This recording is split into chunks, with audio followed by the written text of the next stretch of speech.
spiritual awakening. Not always what you think it is. I've alluded to this a couple of times, and I thought I would just go ahead and tell the story. So I think most of us think, oh, you know, if you are on some kind of a spiritual path, if you are curious, if you are trying to figure things out, if you are following any sort of religion or putting together your own pastiche of things that resonate with you, if you're a spiritualist, if you're Catholic, whatever it is, I think we tend to think of, spiritual awakenings as being these like really big moments that you can't miss, right? But really big moments that you can't miss, a la Saul who became Paul, right? When God appeared to him out of when he was on the road to Damascus, and he was thrown to the ground by the force of it, right? Or Moses in the burning bush, right? Like, this is happening, right? But I think for the vast majority of us, Spirit's knocking on the door, trying to talk to us, but we're looking for that big moment that you can't miss, and the voice is a lot quieter than that. Because there's also that reference to like the still small voice that you have to kind of get quiet to hear. But also, I invite you to listen to this story and see maybe if there's some commonality that you have with it. So, February 8th, 2008, I had a skiing accident.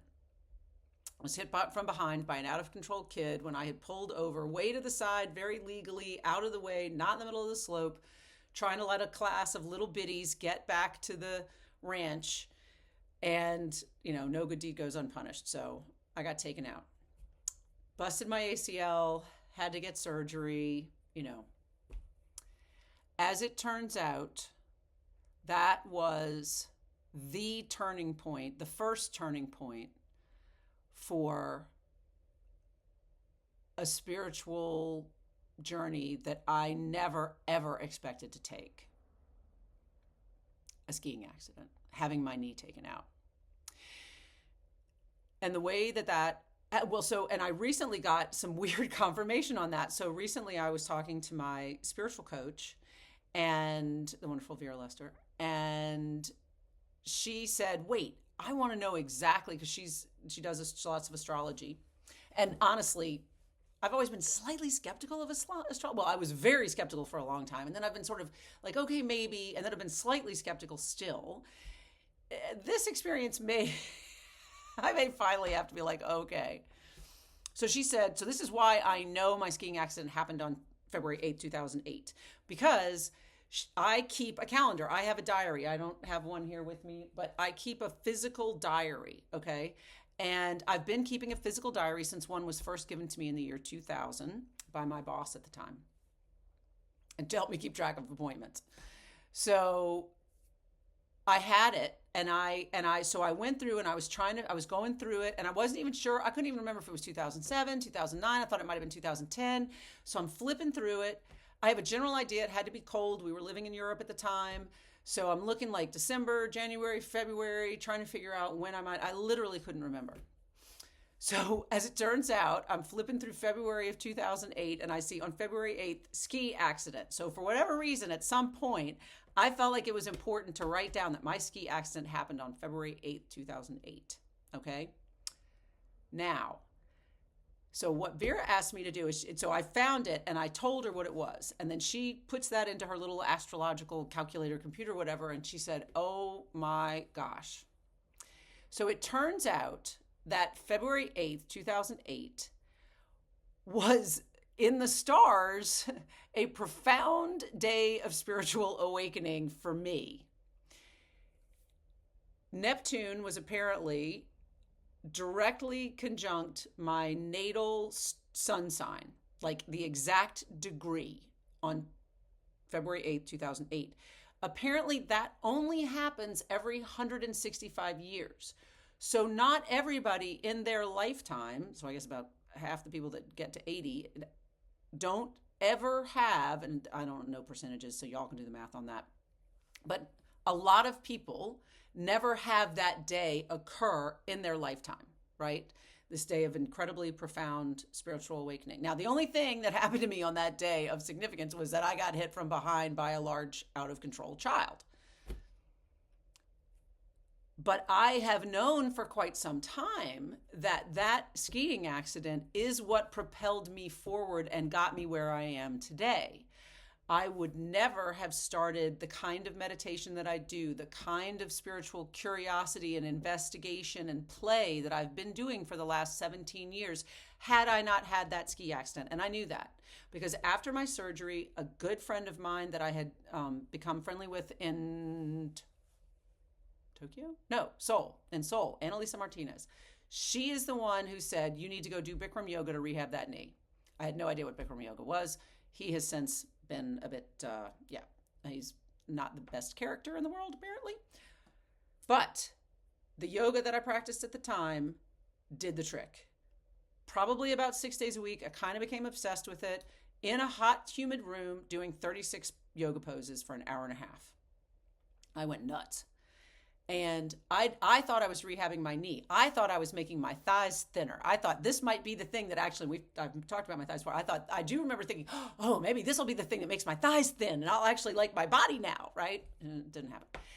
But it did make my knee better. But what it was really doing, which I didn't realize at the time, was it was training my mind. I was in a crash course of intense meditation that set me up for the other things that came along starting in September of 2011, and then again in February of 2012, and in April of 2012 is when I met my mentor.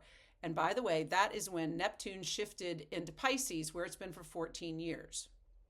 So I've been in training, it's leaving and going to Aries this year, at the end of this year. So I've been in some sort of like training now for 14 years.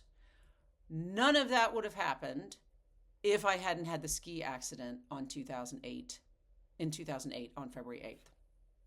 Now, as it happens, just to put a bookend at the end of this, I'm having knee surgery on February 11th on that same knee. So apparently there's a lot that is spiritually connected to my knee. Go figure, right? And that's what I want to come back to, is this idea that it's everyday occurrences, it's little things, it's things that you don't think of. It's not Saul on the road to Damascus, it's not a burning bush. It's a ski accident. Maybe it's a car accident. Maybe it's the loss of something, loss of a relationship, the transition of a person. Maybe it's not maybe it's a particularly joyful moment that just broke you open and that you just started to see things differently, right? For me, it wasn't as if I got hit from behind and suddenly I was like, took the blue pill in the Matrix and I'm like, whoa, I can see everything. That is not what happened. I then had to do intensive meditation, but I didn't realize that's what I was doing. I didn't even know that's what I was doing. It didn't even occur to me that that's what I was doing. I was doing yoga in a hot room, was torturing myself to get thin thighs and a better knee. But that's the point, right? Is that a lot of times the stuff that we're doing in our daily lives that we discount, it's actually could be miraculous and you don't even know. And you don't even know what it's setting you up for. So I guess what I'm going to invite you to just is to be curious, maybe even look back over your life and see where weird turning points happened that you wouldn't have, you walked into a store and met somebody, or whatever, something happened that was different, or maybe that wasn't different, but just felt different that one time. Be curious about that stuff. See where that's gotten you so that you can now be curious in the present about what's happening all the time, all around you, right? Because in my world, our guides are constantly trying to get in touch with us, right? And whether you want to call them angels, or you want to call them saints, or you want to call them guides, or you want to call them ancestors, or your loved ones, or whatever, I don't care. Aliens, doesn't matter. Whatever feels right to you. But they're trying, right? And sometimes they're trying in really weird ways, because sometimes that's the only way we'll hear them.